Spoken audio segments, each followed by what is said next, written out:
Blog Talk Radio.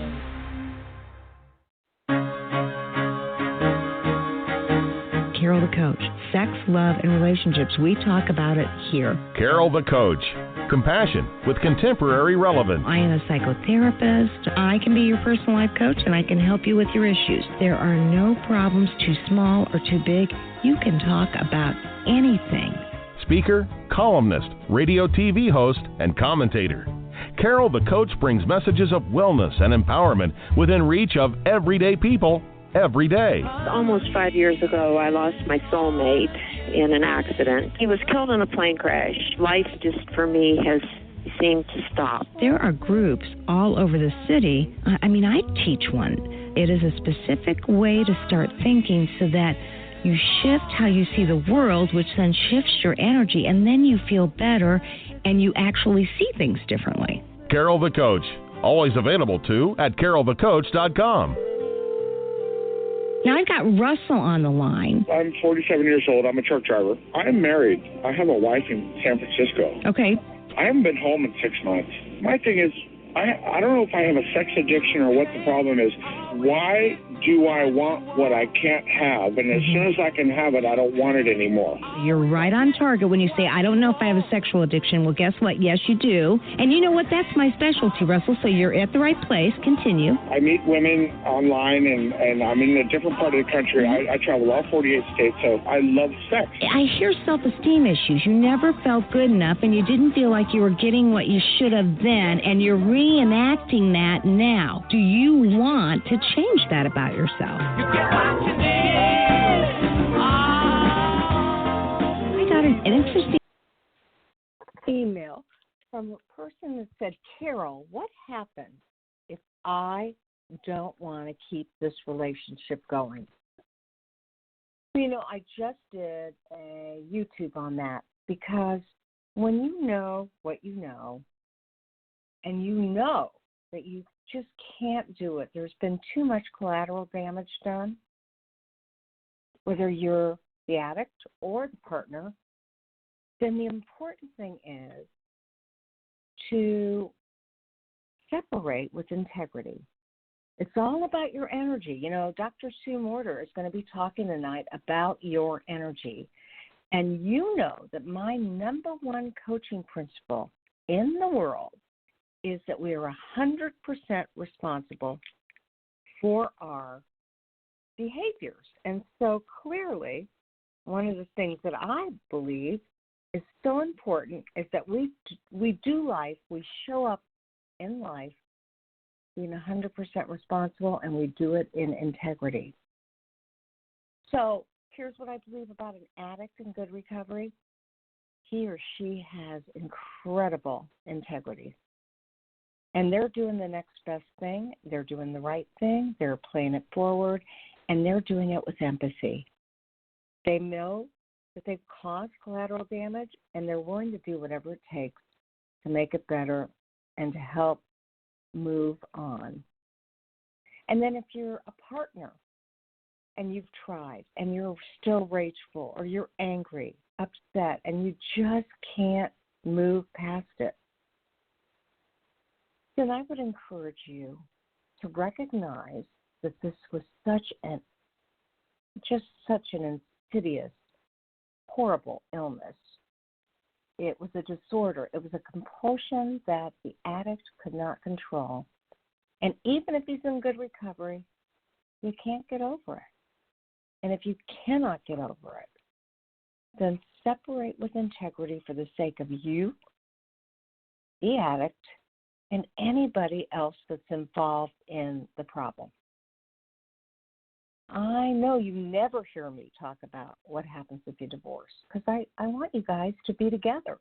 I want you to restore your relationship. But what I know to be true is not everybody can do that, and I don't want to see you suffer month after month, year after year.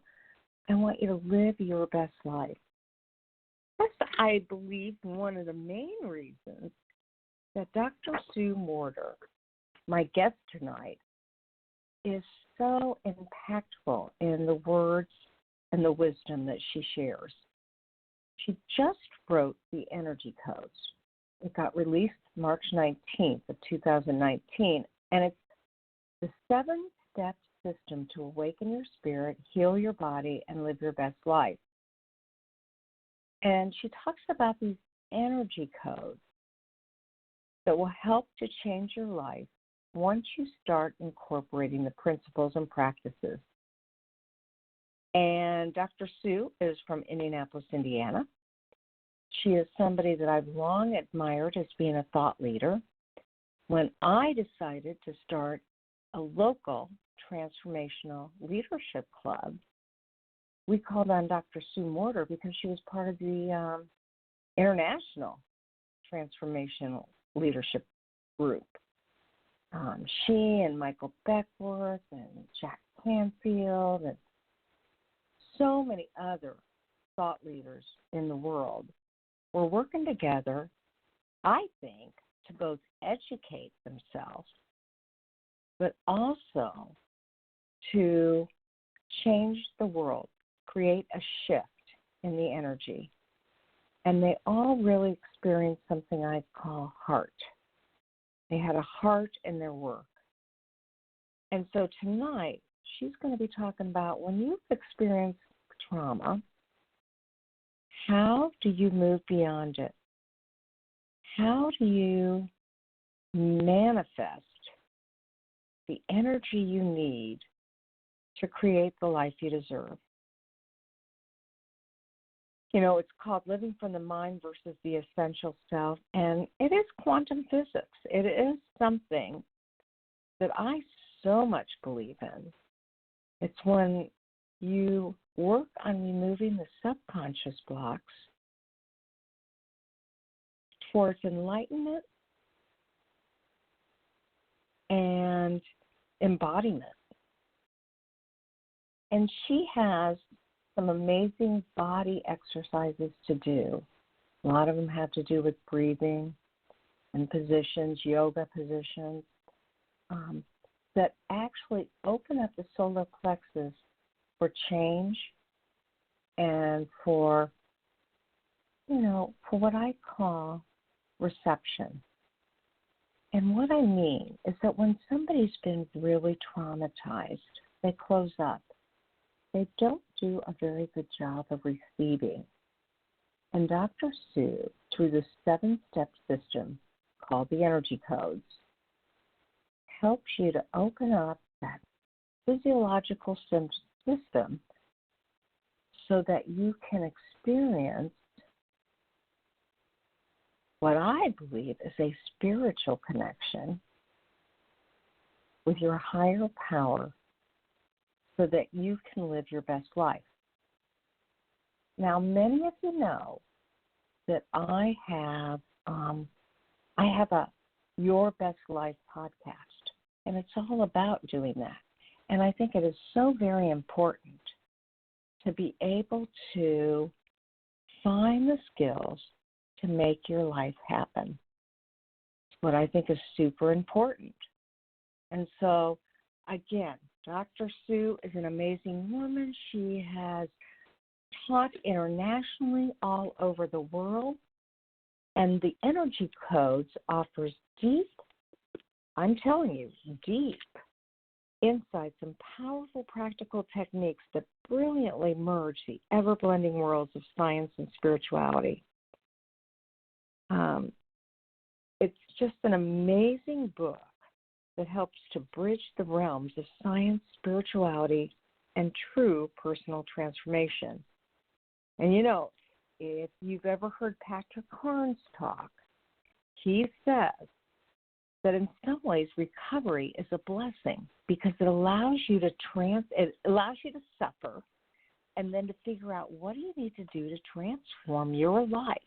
Because when you incur that transformation, you grow exponentially, spiritually, emotionally, physically, and psychologically. And when you do that, you're able to have the relationships that you deserve. So I am so excited to have Dr. Sue Morter on the show. And I just have to say, welcome to the show. Thank you so much. It's a great delight to be here. Thank you for your explanations and your introduction. It's a very deep and meaningful conversation, and I always look forward to seeing where we can take it relevant to your particular audience. And I'm thrilled to see where we're headed. Well, thank you, Dr. Sue. I got to tell you, I've done over 400 podcasts, and I've been doing this show for sex addicts and partners because they've had so much trauma in their life, drama and trauma, and they're really ready to live their best life. They're both in places where they need to know how to do that, and they don't always know how to get there. And I have read your book. I got to see you speak at Indianapolis. You're so inspiring. And I said to myself, I got to have her on the show because these energy codes simplistically talk about what a person needs to do to open themselves up to that transformation. So can I ask you, what do you call the energy codes? I mean, and why did you create them? How did this occur?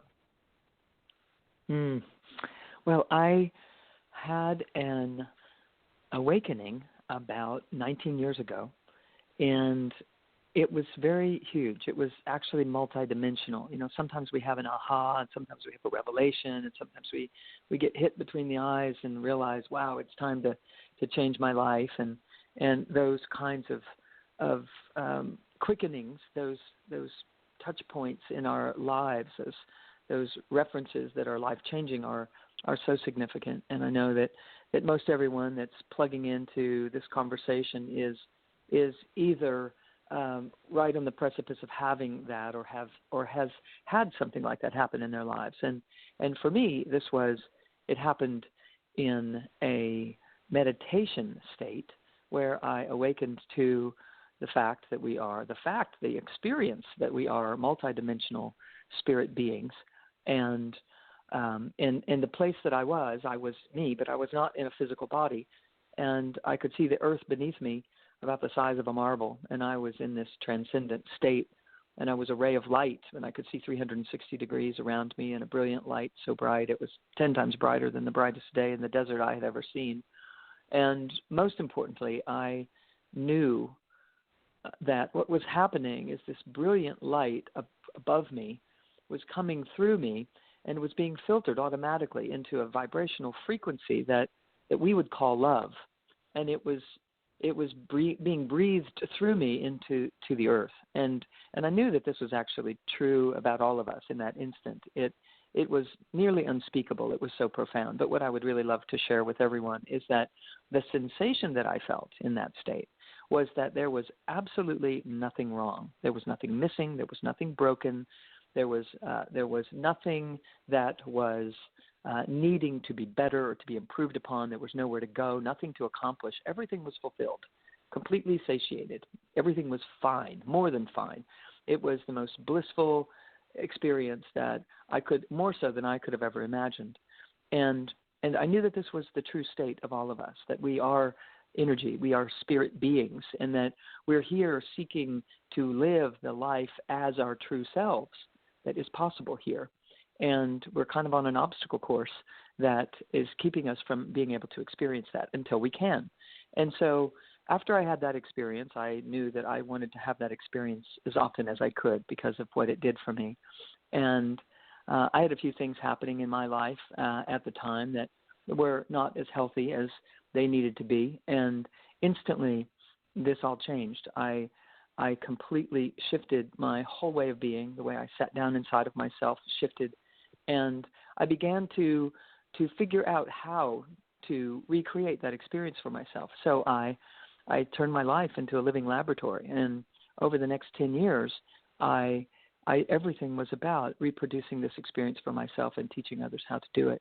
And I began to codify the information because everything that I shared with my patients and my clients started regarding my reproduction of that experience, started allowing them to heal faster and to stay better longer. And so that I knew that it was important to develop a process for people to be able to follow in kind and have their lives changed, like my life was changing. Yeah. Well, and let me so that say became to the energy codes. I mean, you were a normal woman that studied under your father, and let everybody know what you do for a living, and because they're probably sitting there thinking, oh, this could never happen to me. So give them a little bit of the background, because it wasn't until you went to India that you began to experience this transformation. So just share a little bit about who you are and what you've done in your life prior to this transformation. Sure. So I grew up in a family where I never went to the doctor and took an antibiotic to heal some infection or something that was going on with me, because I was raised in a family where my father was a pioneer in what's called energy medicine now, but it wasn't really called that then. It was just natural health care and trusting in the body's ability to heal and our alignment with nature, et cetera. And so I grew up with these concepts. And my father was a scientist, and we talked about quantum science at the dinner table, and it was just a very big message in my life that our thoughts and our beliefs create our reality. And these were fascinating ideas to me, and I was able to talk about them and share them. But I also had a deep-seated sensation that I was inadequate. There was something missing or something wrong. I probably started because my father was brilliant, and he was always teaching people and talking, and everything that he had to say was amazing. And so I just was kind of shut back in the corner of the room, in my own mind anyway. And then I coped with that as being tremendously shy, and then being shut down in my kind of environment. I coped with it by just receding, by retreating. In fact, I slept on the floor of my closet most of my childhood, just because I was that intimidated in life. And so then I overcompensated for that by being perfectionistic and trying to follow all the rules and figure this game out and overperform and do that. And in that perfectionistic life, it became very stressful. So I sought out meditation as a relief for my stress, and I got that, but I got so much more instantaneously because it was my time to wake up to this bigger picture, very much bigger picture, that we are much more than the one that we think we are walking around on the surface of this planet. And that's what we're inherently all seeking, is how to reconnect our mind with our spirit, with our breath, with our body, and have it all come together again. And so that's what began happening for me as I was studying with this teacher from India and traveling back and forth and learning everything that I could, put the pieces together. And as they started to come together, I developed a system for people to not have to think about the solution in their lives and not live their life from the level of the dramas and the traumas that are happening, but rather just work with the energy that one can feel in their own body that is also happening at the same time that we're formulating thoughts and opinions and ideas about ourselves and about others. For instance, the knot in your stomach or the lump in your throat or the tightness in your chest, they mean something specifically, and each of them means something unique. And if we can start to learn the language of what they mean and what to do with them when they're happening so that they can guide us and that we can evolve ourselves faster than life would cause to unfold, that we can get more productive and more creative and manage our lives rather than trying to control our circumstances and failing at that and feeling frustrated and turning that energy into unhealthy behaviors that become addictive, etc. So it's all about stopping this runaway train and turning it around and realizing that there are tools right underneath our nose that we didn't even know we had, that we were born with, that when we learn to put them together, all of a sudden we have a solution in front of us that we didn't have before. And that's what I'm hoping to share with people. Well, absolutely. And so, again, this kind of came naturalistically out of both your family, childhood of origin, and then also out of your ability to meditate. And so many of my listeners know that meditation is really a conduit to experiencing that higher sense of self. So how did you end up in India? And tell us what that actual experience was like when you transcended and felt like you had left your body and realized that this was kind of nirvana. This was what everybody wants to get to. Yeah. So we know that meditation is a benefit, and some people are able to meditate easily, and some people wrestle with it and can't get there. And then they get frustrated on top of their frustration, which led them to meditation in the first place. Now they can't meditate, and then they get extra frustrated on top of that. And it can be a real tailspin for people. And one of the things that I love about what came together is the energy codes is that we give the mind something to do that is productive, that will allow it to not write the stories, that will allow it to be more still, and that's when meditation can happen. It's like if you imagine that your mind is like this ceiling fan that's spinning so fast, you would never stick your finger through it because it would cut it off. And then the true essence of you is just this waving, beautiful energy underneath it, like if your hand was waving really beautifully and slow motion and this delicate kind of thing. That's our true self. And what we have to learn to do is to slow down the ceiling fan enough that we can take that delicate, gentle, waving hand and move it right up through and beyond the ceiling fan and experience ourselves beyond our thinking, believing, frustrated, hurt, angry minds or whatever status the mind happens to be in. And so what I'm doing with the energy codes is teaching people how to get into the same benefit of a meditation, and even if they don't have easy access to a meditative state with their mind. And I learned how to do that when I came back from India and wanted to be able to reproduce these experiences all the time for myself.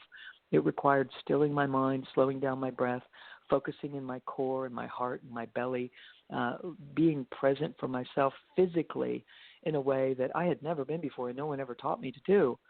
So while I was in India and while I was traveling around the U.S. with this teacher, a couple of different teachers that I had, I was having these transcendental experiences that were far beyond the body. And I was experiencing realms and other dimensions and aspects of life were falling together so rapidly. It was like my whole life purpose in multiple lifetimes even, which was something I didn't have a real strict opinion about before, but undeniably there was just this fullness of truth and wisdom coming together, and I was living in it all at once. And I knew that this is what resides in the deep core state of all of us. And all we have to do is learn to access that. And not having access to that causes a state of anxiety. It causes a state of story writing where we decide that there's something wrong with us or there's something wrong with our circumstances or our environment. And what has to happen is we have to flip that around so that we don't have to live at the effects of the stories that our mind writes. Because what happened for me in India was an experience of myself beyond the story that I had written about myself being inadequate or insufficient in some way. Even though I was a successful doctor in terms of getting great results with my patients and having a successful practice and all kinds of things that one would measure success by, on the inside, I was not very kind to myself, and I certainly didn't have peace of mind, and I constantly attracted relationships to me that were unfulfilling or that were where the other person wasn't true to me or to their word or all kinds of circumstances where I would be overgiving or I would be just running full steam ahead trying to make something happen in my life that felt better but never could really. And the problem was I was good at it, so it looked like everything was winning. Exactly, and anybody who knows you were the epitome of what looked like self-confidence, but really what you're saying is until you experienced this transformation and the energy codes, you still had at least a large part of you that was that little girl who was introverted, who never felt good enough because of the brilliance in your family and just your life lessons. And I think that speaks to everybody. There's no doubt that most people in this world don't feel good enough. And the energy codes helps them to realize their brilliance. Yeah. Carol, I find that it's because people are attached to the mind. We think that we are the mind, and the mind works in duality. So one day everything is great, and the next day everything is bad. And, every time that I'm lucky, I'm going to be unlucky. And we're always waiting for the shoe to fall. And we're just in this realm of intimidation because we are attached to the mind. We think that's who we are. And it isn't true. And the only way that we can understand the difference is to peel ourselves off of the mind and sit down on our true essential self. I describe it like we land here and we splat, and we disperse in the splat, and our mind goes one way, our body goes another, our breath goes another, and in the splat we're confused. We don't know what's up, what's what, and we attach ourselves to the mind, and the mind looks external. It looks around to see, am I safe? What do I need to do? How can I operate here that is okay? And how can I fit in, and how can I do the right thing, and do I measure up, and am I doing okay? And all of that life that gets established is externally oriented, and therefore then we start to look to the external to give us feedback for our well-being and our sense of self. And it's a dangerous thing because the outer world is also based in a perception, in a perceptive field, which is reflected back to us through our mind. And so we only see a dualistic world that's conditional. It's very challenging for us to learn to live in a state of unity and love and unconditionality when we've been trained differently, grown up differently.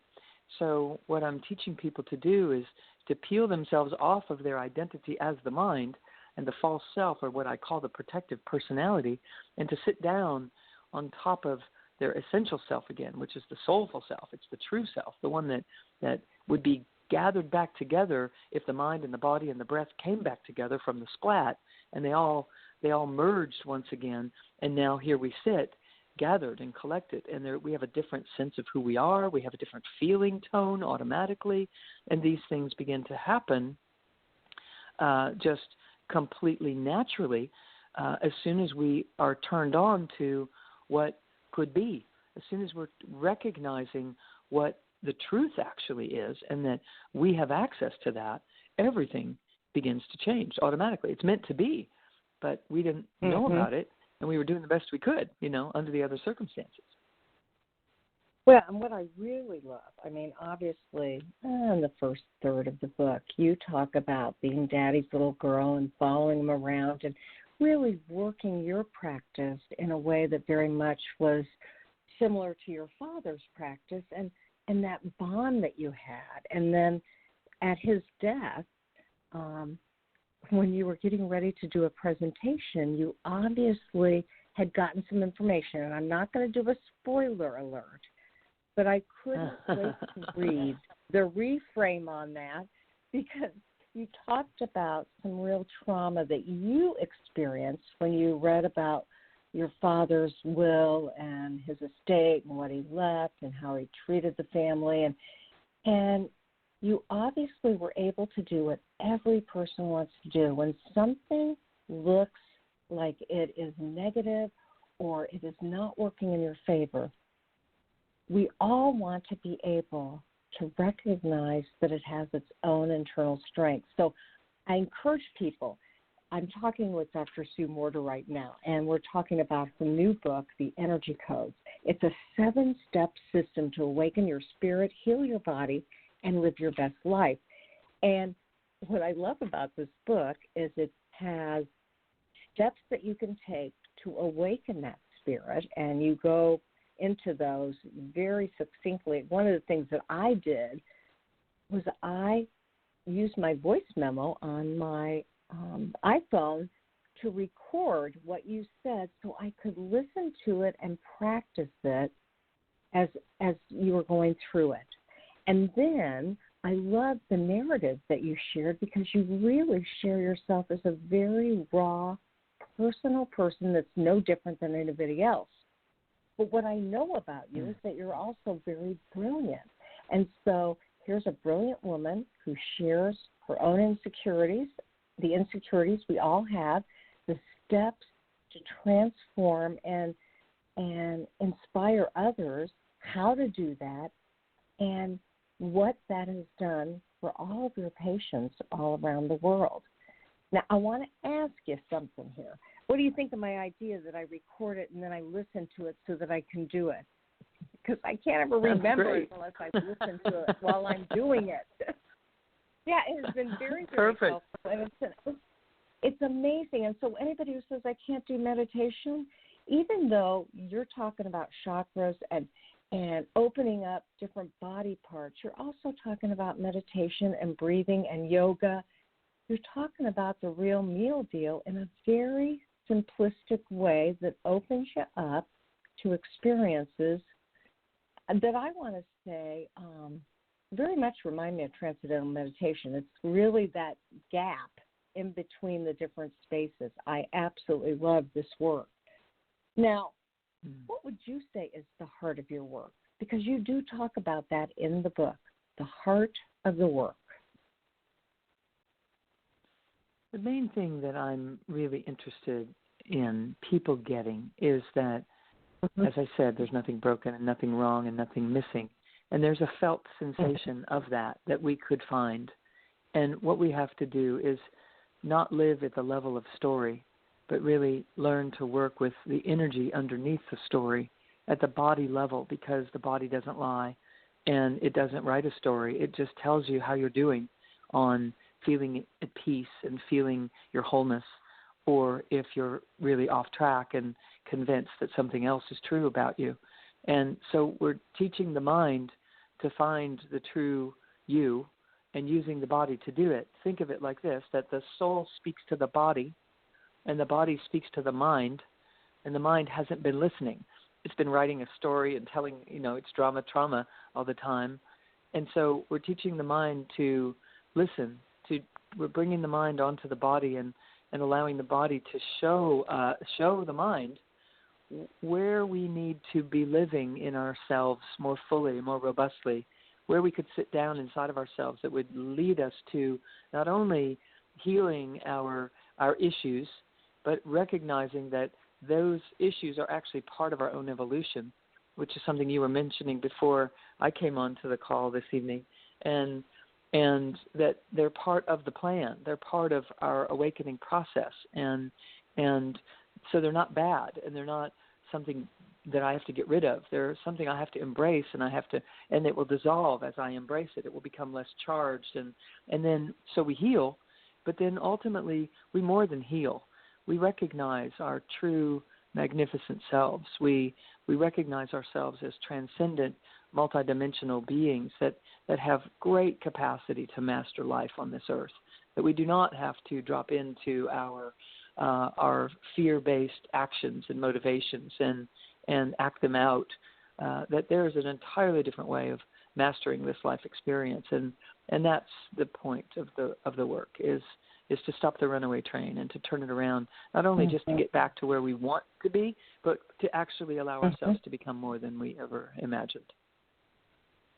Well, and obviously I told you that this show is for sex addicts in recovery in any state of their life, as well as partners who've experienced partner betrayal. And I just heard you say, obviously, that the soul breathes.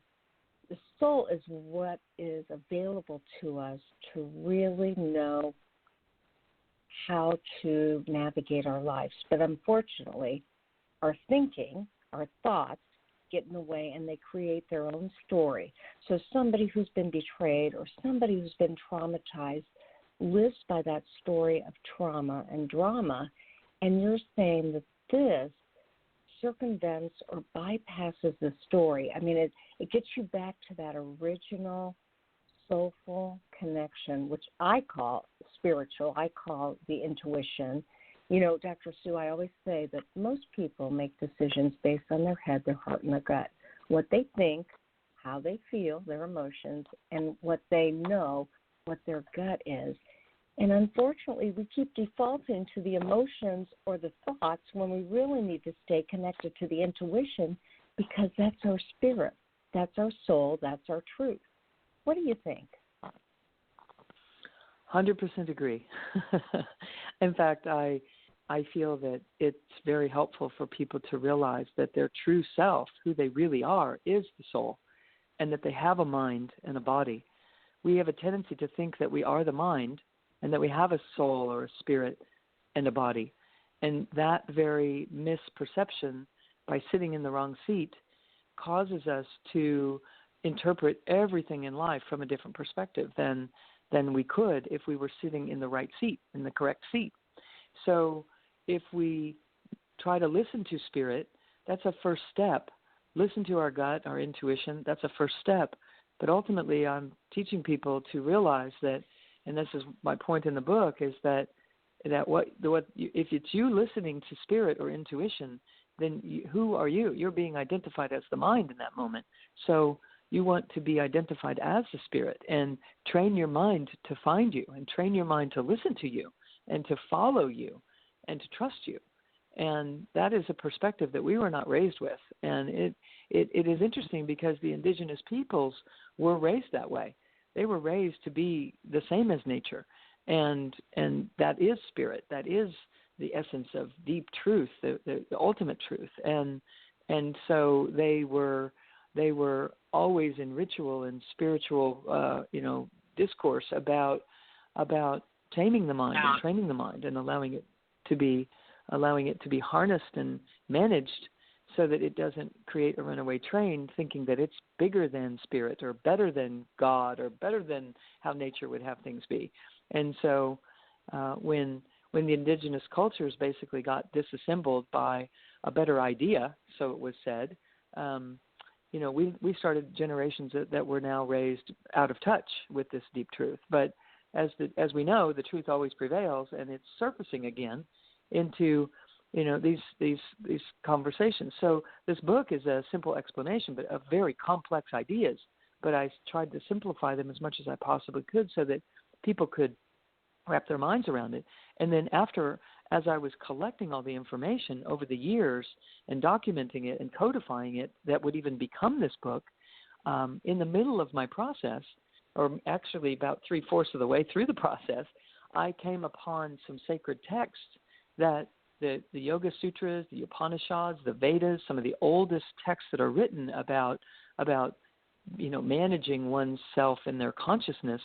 And I realized that the principles that I discovered on my own were in these sacred texts, and I didn't know it because I hadn't read them. But once I saw them, it was so validating to me that my first thought was, great, where was all this when I needed it 10 years ago? But then my second thought was, I'm so glad that I didn't know that this was already written information in sacred text, because I discovered it on my own. And I knew that if I could discover it, any of us could discover it, that we're all made of this alive and well now. It isn't just information that was so brilliantly shared thousands of years ago. We're made of it. It's right here. It's still alive, and we all have access to it. And that was liberating to me for everyone, because I knew that once we recognize that piece in us that is the connector, that accesses the mind and the body and the breath, the spirit together again, that everyone can have access to the deepest wisdom that allows us to make healthy decisions. And as a byproduct, it's not that we're just trying to get healthy, it's that we're tapping who we really are, and health and harmony and well-being become a natural byproduct of that without effort. Mm-hmm. It's like effortless to change our ways and our habits and our beliefs, and that once we tap a bigger version of who we are. No, and I absolutely agree. And so would you be willing to describe to our listening audience maybe one of the exercises where you use breath to awaken the body and begin that process of true spiritual connection? Sure. One of the things is that it is a given, is that it's so helpful to breathe from your belly instead of breathe in your chest when it comes to trying to break any habit or change an anxiety state or stop yourself from stepping into a behavior that you want to stop or that you want to bring harmony to. You maybe don't want to stop it, but you want to bring it into balance in some way. Or maybe, it's something that you're doing that you just really don't want to do. Breathing in the belly activates the part of the nervous system that calms you down and taps you into your creative genius instead of your fight or flight and the addictive patterns that lead to needing to do this or needing to do that, et cetera. And And what we want to do is stay in this parasympathetic dominance in those moments where we're feeling that, compulsive energy, et cetera.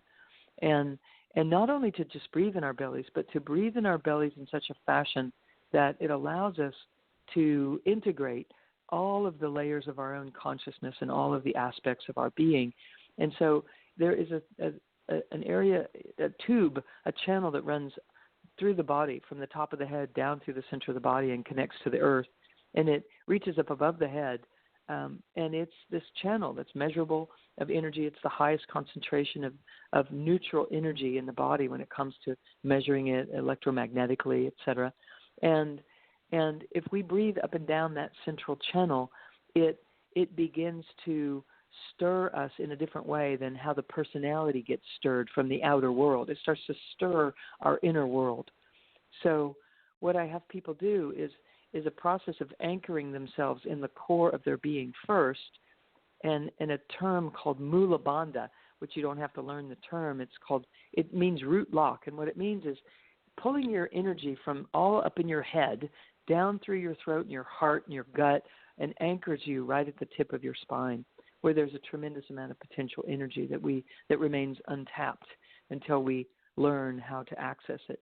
And so you do this exercise by it's kind of like a Kegel exercise for ladies. If you're familiar with Kegel exercise, it would be that. And the gentlemen who are listening, they're about to learn what a Kegel exercise is about. So it's kind of like if you were going to the bathroom, right?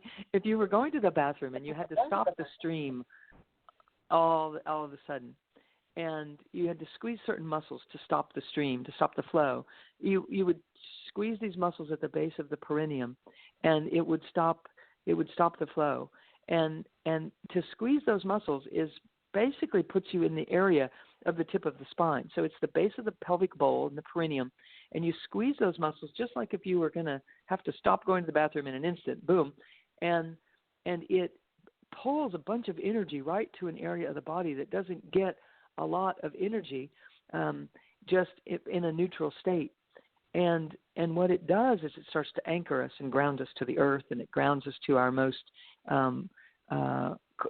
clear state of mind all at the same time.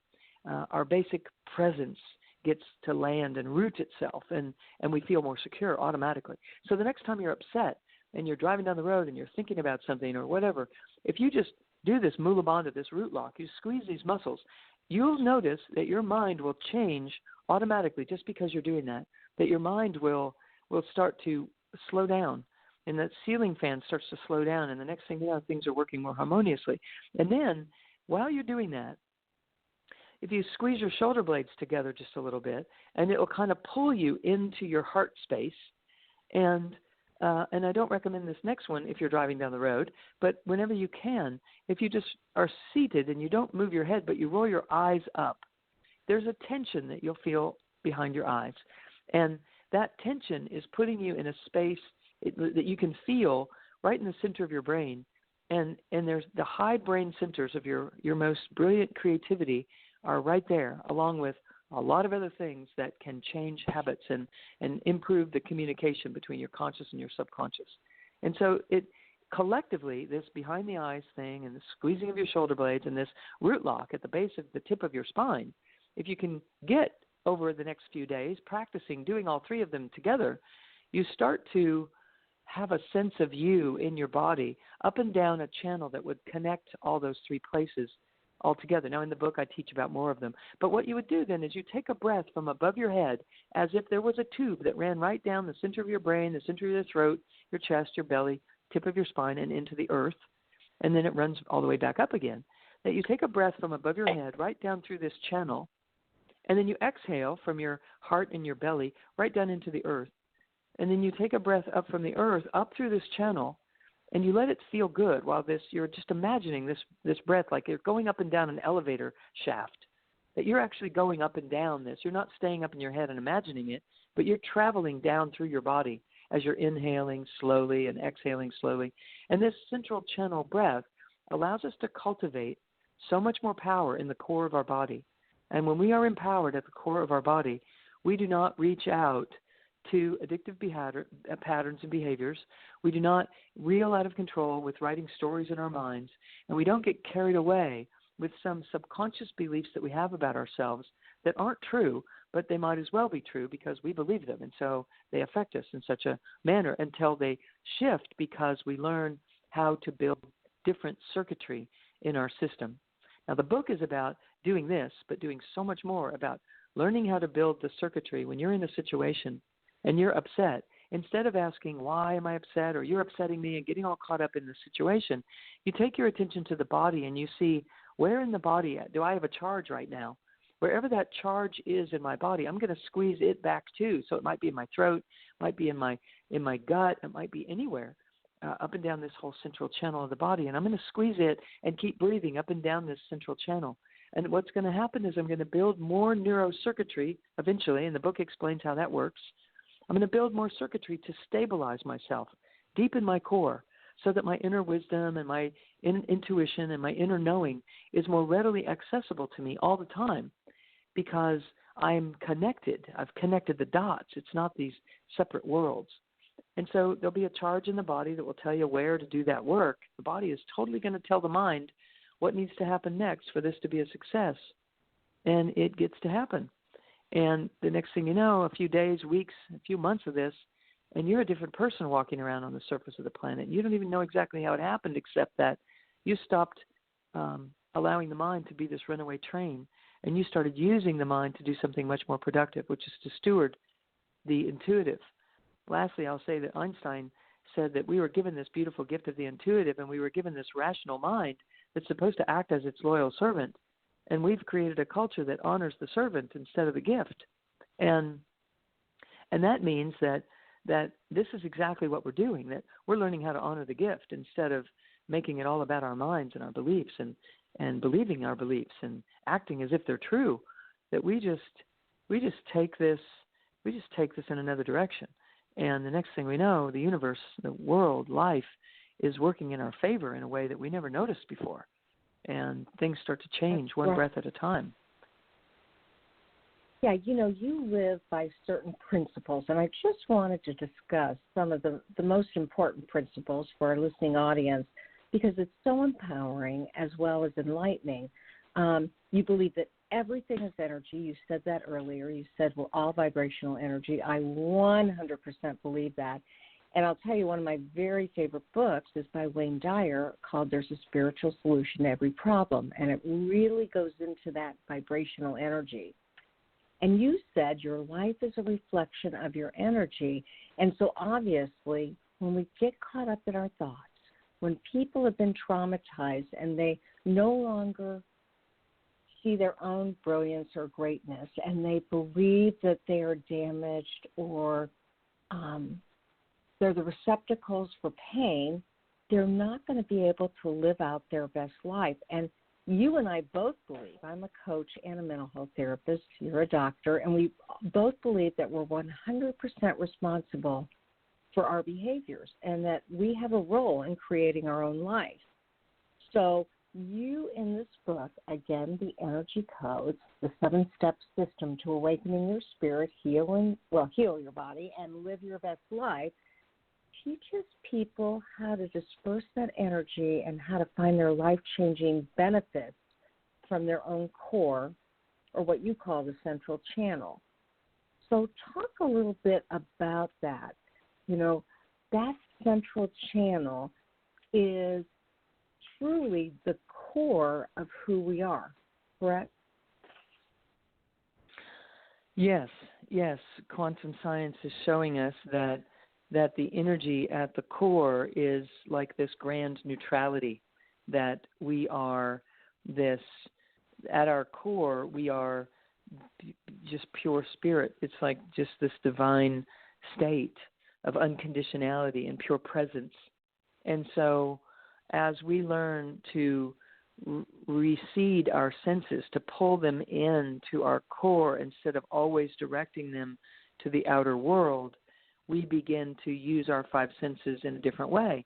And they begin to point out, they begin to point toward a another reality, one that is more stable and unconditional and loving and present and available, versus how we interpret the outer world to be, or what happens in our minds as we're trying to fill in the blanks to make sense out of life. And so as we bring our attention into that core space, we're tapping what is pure potentiality and creativity, creative energy. And so when we want to be more effective at creating the life that we want to live, we have to use our senses differently and our minds differently than we just inadvertently were trained by example and by, just the blind leading the blind, basically. Even though we have had a lot of brilliance in our history, we've been very mind-oriented when it comes to discovering our brilliance and discussing our brilliance. And what we have to do is realize that there's another use of the mind rather than the thinking, analytical mind, and it's the observing presence, the mind of presence, the awareness, the ability to embrace what is rather than judge it or decide if it's good or bad.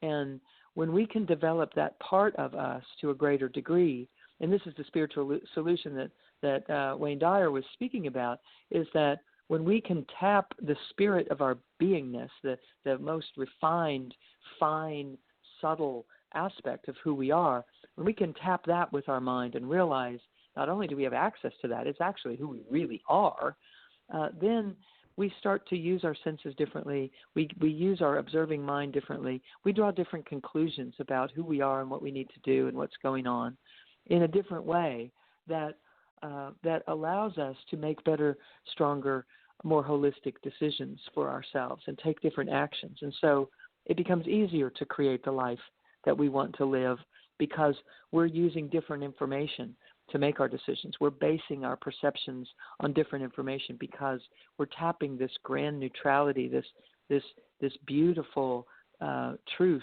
that resides deep in our core. So instead of having a hunch or a gut feeling every once in a while, we have a superhighway carved between this deep wisdom and our conscious awareness all the time. And we're always making decisions from that place. So that's what I want the Energy Codes book to do for people, is to teach them how to do that. And this is you and I both know, this show goes everywhere in the United States and the world. I mean, we have over 600,000 open downloads a week. Now, the truth of the matter is, there's probably people out there that are very Midwestern, even if they're not. They live in the Bible Belt or they believe in the Bible, and so to hear that they have all this precious energy, it almost sounds as if it's unbelievable and it's incongruent with biblical principles or whatever. So what do you tell Christians who want to access this but maybe are a bit afraid of dabbling in something where you're really tapping into your own unique gifts? Yeah. So, there are definitely aspects in the Bible that speak about the God within, and the presence of God is within me. And I really feel that in this languaging that the work that this book is about is no different than teaching one how to find the feeling of the spirit within, to find what it feels like so that I can know that the presence of God, dwells within me too, that I am part of that, and that as I'm seeking to be a good person, or I'm seeking to be a good Christian, for instance, that and this is true as well. This is all across the country, and lots of a variety of different cultures and different religions as well. But underneath every religion, there is a deep truth and a belief that there is a higher power than me. As I'm operating as a protective personality, you bet there's a higher power than me. I even have a higher power than the one I've been operating on. If I'm operating from my protective personality, there's a soulful self of me. There's a true essence that's not protective and egoic or better than or less than. It's equal. And so when we start to speak in terms of religion, I really want this work to be allowing everyone to have a better relationship with their God, whomever that is. Because when we have a sense of worth enough to have a valued relationship with God, healing happens. And this book is about teaching us how to have a good enough sense of self that we can be worthy of having a valued relationship with the God that we are studying about, or that we are feeling or sensing or knowing, believing in. That I don't want to challenge anyone's beliefs with this work. In fact, I want to enhance them and make them palpable, make them tangible for someone, so that they feel that they are an active participant in their religion, rather than wondering if it could ever be true for them too. That they read about the miracles in the Bible, and they know about miracles that have happened in their church communities, in their congregations, where people talk about miraculous things that have happened in their lives, and I know that it stirs the question in so many people of the nature of what about me? If that's not happening in my life, does it mean that God doesn't love me, or that I'm out of this sacred rapport in some way? Is there something wrong with me? Have I been left behind? And I know that no one is supposed to feel that way. And so this work is intended to help everyone have a better sense of self. Again, I am talking with Dr. Sue Morter, and she had a remarkable and profound awakening while meditating. And she accessed an energy field, a level of consciousness that was beyond anything she could have ever imagined, and it allowed her to, freed you from the struggles, the drama, and the trauma of pain. And that's what we want our listening audience to do too. So obviously they can get your book through Barnes & Noble, through Amazon. How can they get a hold of you if they'd like more information about your work? Oh, sure. Thank you. There is a website, drsuemorter.com. It's drsuemorter.com. And I have all kinds of resources there. I have CDs and DVDs in the book, and all kinds of live coursework that people can come to. I travel around the country all the time teaching workshops to enliven this very energy inside of people and teach them, work with them one-on-one to make sure that they are getting how to do the work, and just a variety of different types of workshops that are available, that are obvious there when you navigate yourself around the website at drsuemorter.com. And there is also a link on there that you can /order, drsuemorter.com/order the energy codes, and you can get the book through us, and also get additional guided meditations and some examples of some classes that I teach, etc. I also have some online classes that I teach every month that someone can become a member on our website and have access to all kinds of Q&A classes and things like that people can they can write in their questions, and I'll answer them on the next class, and all kinds of ways that they can find support. Well, Dr. Sue, thank you so much for sharing your wisdom. And, again, it's kind of, I believe it's the liberation from our own stories that keep us from recognizing our brilliance. And, you've done a great job with this book, and I appreciate anybody who would want to access their true genius, their true freedom, by getting this book and doing the meditation, the yoga, the breathing, and the exercises that you recommend. And you kind of guarantee it'll make a difference. It will open you up to your true potential, and for that we feel very thankful.